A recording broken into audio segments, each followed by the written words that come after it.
What's up guys? Welcome to AnimeKouhai. If you'd like to help me out, please hit the like button and subscribe to my channel. The job it did on Apito was amazing enough, but that still didn't satisfy Raphael, I guess. It was happy enough with the job it did on Zijin, and honestly, it was a little hard to fully grasp what that meant. And what the hell's a full super optimization? Did he turn him into a superhero or something? This was all so new to me. So Zijin was basically a little masterpiece put together by Raphael in its spare time?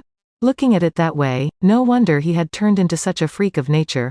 That's Raphael for you, always taking everything to extremes. It's done it again, this time behind my back. Now, in Zijin, we had a battle-focused, magic-born, with the ideal fighting form, further honed via Veldora's intense training. There was no way any ordinary person could ever take him on.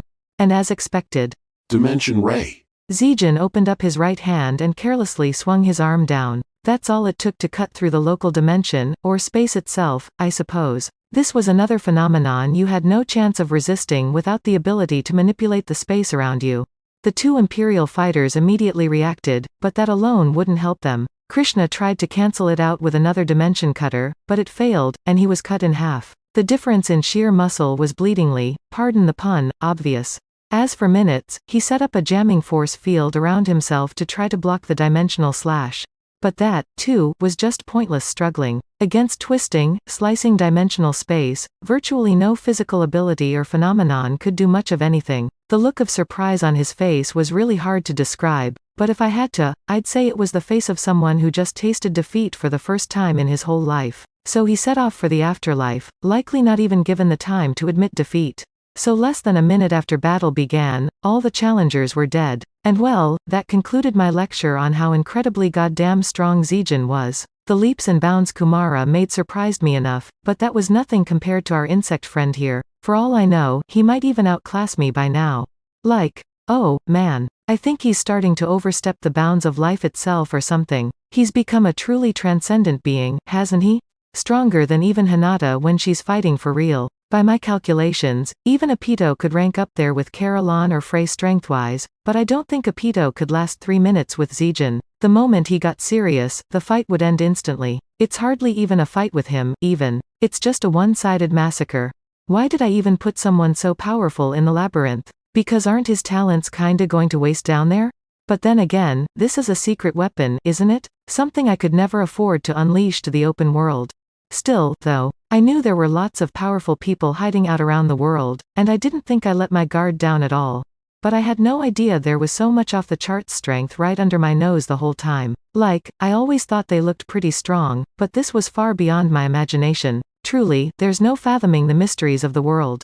But enough about that. We've got other things to reflect on right now, don't we? Thanks to this, I learned the hard way that leaving things up to Raphael can result in some pretty zany nonsense. Now wasn't the time to whine and moan about a little hard work. We were gonna need to have a long talk later to see if it had done anything else I ought to know about. Still, even with those thoughts in mind, I was relieved that the battle in the labyrinth ended without major incident. And so out of the more than 700,000 troops who participated in the ground invasion, we had finished taking care of 530,000. This was practically genocide, I know, but for me, all it meant was that I had gained over 500,000 souls. That meant 770,000 in total, and that meant I could now evolve 7 of my top officials. Once the remaining ground battles were wrapped up, I'd need to consider who to give the nod to.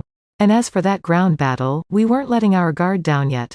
Now the Imperial force numbers less than 200,000 troops. That's a pretty big army, but it seems tiny compared to before, huh?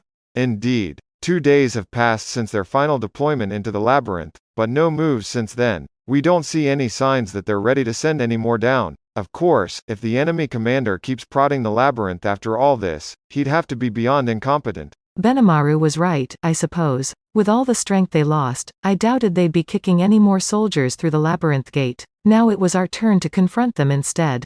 Without any over-rankers on their side, the enemy force was nowhere near the juggernaut it used to be. It was a big army, yes, but we could probably take them on easily. I thought we could anyway, but, there was always something to worry about. So now what? The other side still got us beat in numbers and quality, right? If we hit them with the Second Army Corps, that's going to cost us casualties no matter what, won't it? We could just hole up in here and wait for them to run out of food. That could earn us victory unscathed. With the food stores we have in the labyrinth, we could duke it out for another year. Cultivation was possible to some extent down there as well, and if push came to shove, we could always ask Ramirez to give us more farmland. That would be the firm, cautious approach, I think.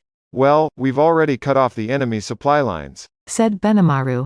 Strategically speaking, we've got the upper hand. Now that we've come this far, it's really more cleanup duty than anything. As you said earlier, you're not going to let the invaders leave alive, then? Shion cut in. That's just what I hoped to hear from you, Benimaru. What valor. Shion's interruption made Benimaru snicker. Apparently, she was right. No, it is best not to let the Empire harbor any more useless ambitions. It's all the more reason why we need to kill all the intruders. Benimaru was starting to sound like Raphael now. Annihilating the majority of the Imperial army wasn't enough to satisfy him. He was committed to killing every single one of them without prejudice, just as originally planned. He's so merciless, isn't he? And at this point, I saw no reason to oppose him. But, I was ready for that. I was sure the Empire's subjects would hate me for all this, even if just out of spite. I just hoped it didn't give us a bad rap with the Western nations. Report. I have a suggestion I would like to test. Oh? Sounded like Raphael had a plan of its own. The fact that it didn't just tell me about it first thing let me know that maybe my friend wasn't too confident it would work. Is this something we could do right now, then? Negative. It will require time and preparation, so it is better to attempt after the war is over. Okay. Certainly, I didn't want to start any more wacky experiments during wartime. I didn't know what Raphael wanted to do, but either way, I was the one who'd have to execute it. We could talk about it later. I turned my attention back to Benimaru. I had accepted his proposal to kill them all, but my only other important request was that there be no casualties on our side. But is that even possible without anyone dying? If we and your officer corps come out to battle, Sir Rimuru, I'm sure of it. Confident as ever. And Diablo, Shion, and even the typically calm Geld were nodding eagerly at Benimaru's assessment. Okay, so what exactly will you guys do? Benimaru began explaining. First, Sir Rimuru, we cannot leave you unguarded. Everyone nodded their agreement. Do you have to be that careful? We killed everyone in the labyrinth except for Lucius and Raymond.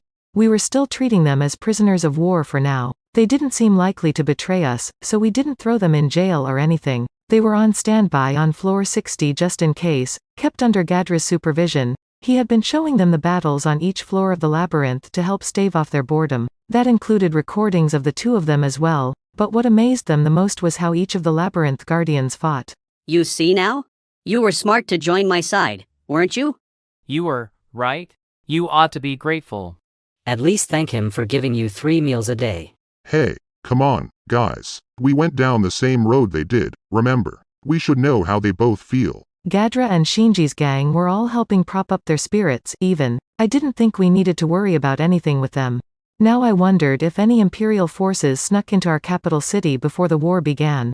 Zoe, were there any intruders in town?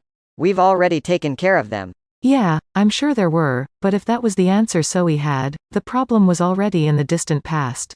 Report. We have successfully eliminated every single person who entered the labyrinth. Only one individual, the subject Krishna, was confirmed to have used a resurrection bracelet, but since he is currently outside the labyrinth, he will no longer pose a problem. Oh, so Krishna survived? He was a pretty strong dude, sure, but if Raphael had already kept tabs on him, I had nothing to worry about. Yeah, well, I guess the labyrinth's safe now, so I suppose I can relax a little bit, huh? Besides, those Imperial Guardians like Kanzis and Minutes, people in their class would be stronger than me before I became Demon Lord, right? From what Chloe told me, I hadn't evolved into one in her timeline, so it wouldn't be a shock at all if they killed me, would it? In that scenario, Diablo wouldn't be there for me, either. I hadn't summoned him by then, and Veldora wasn't fully revived, so even folks like Zijin would be their pre-evolved selves. In terms of war power, we'd be way weaker than we were now. It wasn't even a comparison. If the Empire attacked us in that situation, it wouldn't be strange at all if we were too helpless to resist and I kicked it. That is not possible. No, I really think it is, you know? Like, I get how much of a sore loser you are, Raphael, but that's a really petulant thing to say. Besides, you were still just the great sage back then. Hey, you lost that debate, huh? My first win in a while. Not that there's a winner and a loser in this kind of argument, but still. Yes, perhaps you're right, Sir Rimuru. Benimaru agreed, although he didn't seem to like it much. But Shion refused to accept it. No, there was no possible way you could be defeated. There was, actually. History proves me right. Well, that history anyway. We're on a different one now, but with someone like Shion, trying to debate theoretical timelines as an exercise in futility. Giving up on that fool's errand, I got us back on topic. Well, there's no point debating it now. The key takeaway here is that the Empire had a lot of strong dudes in it. They might still have a bunch left, too, so we're all gonna have to remain careful. And I appreciate your wish to keep me guarded, but I don't want you guys getting hurt because of it. The labyrinth seemed more than safe enough by this point. And when it came to the ground war, I thought the sooner we put that behind us, the better. That was why I said that, but my phrasing had a lot more power than I thought. If that's what you say, Sir Rimuru, then I will gladly go out to fight as well. Allow me to end this battle in a single instant. No trying for a head start, Diablo. I'm not going to give up this opportunity to have Sir Rimuru see my treasured troops in action for the first time. Please, my lord, wait. Testa and Ultima have been given chances to shine, but I haven't been given anything yet. That's so mean. Please, deploy me as well while you're at it. Diablo, Shion, and Carrera, who had just flown in through the doorway, were all making a huge fuss about going out there to fight. You three. Even Benimaru was taken aback. Geld was laughing about it, too.